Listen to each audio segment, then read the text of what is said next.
Hello viewers, I am Dr. Shailesh Kumar Garge.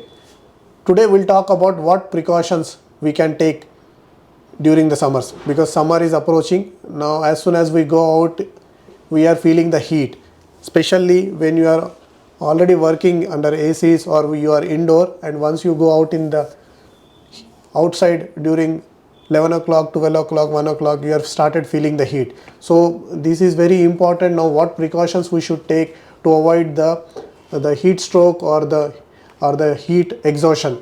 So the paramount first thing is the hydration. Hydration is one of the most important thing that you should take. So you should have adequate water, or you carry your water bottle with you whenever you are going out during the summer time. Another thing important, which not only just water, because in the summers, lot of times you might have seen that your skin is already salty, or you see that white lines or strips. That means that you are losing the electrolytes, that is sodium, potassium, through your sweat glands. So you are losing the water, you are losing the electrolytes, that is sodium, potassium. So not just replacing it with the water, which will cause hyponatremia kind of thing, which will even worsen the thing. So you should have, along with the water, you should have electrolyte drinks like ORS, or you should have a Nimbu Pani with a pinch of salt in it, some juices, fresh juices added little bit of salt in it, so that you can replenish the lost salt through your sweat. So this is very important, and one should follow this. Second thing is the sun protection. Especially you carry with you a hat, proper hat, not just a simple cap, one kind, round one, which will cover the face areas and even the shoulder areas, which will give a shadow to your. So not just a simple hat kind of thing, but a round one a hat you should use. Preferably, if you can carry umbrella with you, that is more than enough, because that will cover the whole body as well. That will give a shadow to you. Along with that, you use the sunglasses, because as in the heat your skin will burn. Mainly important that the cornea and the conjunctiva in the eyes are very sensitive to the high heat levels. So use the sunglasses that will protect your eyes, and because eye burning and irritation of the eyes can be very common in the sun. So sunglasses, if possible, you can have the sunscreen lotions. I am not promoting any product, but if possible that. But umbrella and sunglasses or the hat is very important. More important, rather than using all these products, if you can avoid the peak hours of the heat, like 11 to 12 till 3 to 4, that is where the sun is at peak and the temperature is really high. If you can avoid, that is the best thing. The third thing that you can follow is the wearing of your clothes. Lot of time it's very important. In the summer we start using the thin cotton clothes. So that is natural, because the fabrics plays a lot of importance here. You should be using the loose clothes. It should be breathable. It should be little thin, and along with that, the layers, the number of layers that you wear, because sometimes in the summer we see a lot of marriages or some functions and all. We use this 4-layer or 5-layer kind of suits and all. So where there is banyan inside, then shirt inside, then cut kind of jacket, and on that you have the blazer. So these kind of layers will add on the heat production and increase the heat into your body.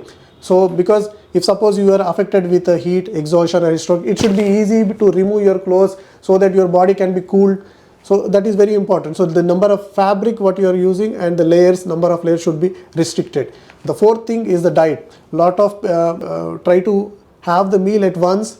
Lot of meal at once, that's the wrong thing. You should have a small frequent meals, and you should be having in your meals, you should be having the fruits which are very high in water content, like watermelons, cucumber, muskmelon, Nimbu Pani. So these are very important thing. And because in the summer you have these functions and all, so try to avoid caffeine, try to avoid coffee, alcohol, because this will increase your dehydration, because alcohol and caffeine, they increase the urine output, and you will lose lot of water in the urine, and that will increase your dehydration. So say completely no to the coffee, tea, and alcohol during the summer.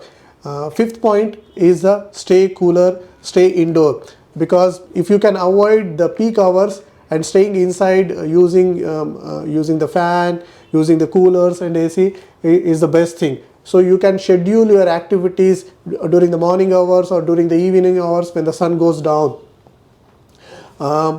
Sixth thing is the managing your outdoor activities. So sometimes what happens, there are people who have to go and visit in the working hours, and they do travel in the peak hours. So my suggestion is, if you can avoid the peak hours, that will be the best.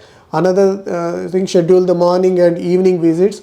If that is not possible, then take a breaks in between, go under the shade, have some cool water, sip of water with electrolytes and juices.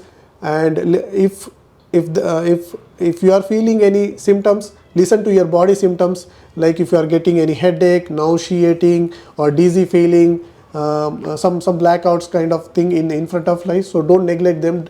Go into the shades, take a break, have some cool water or juice with added salt. And seventh thing is, if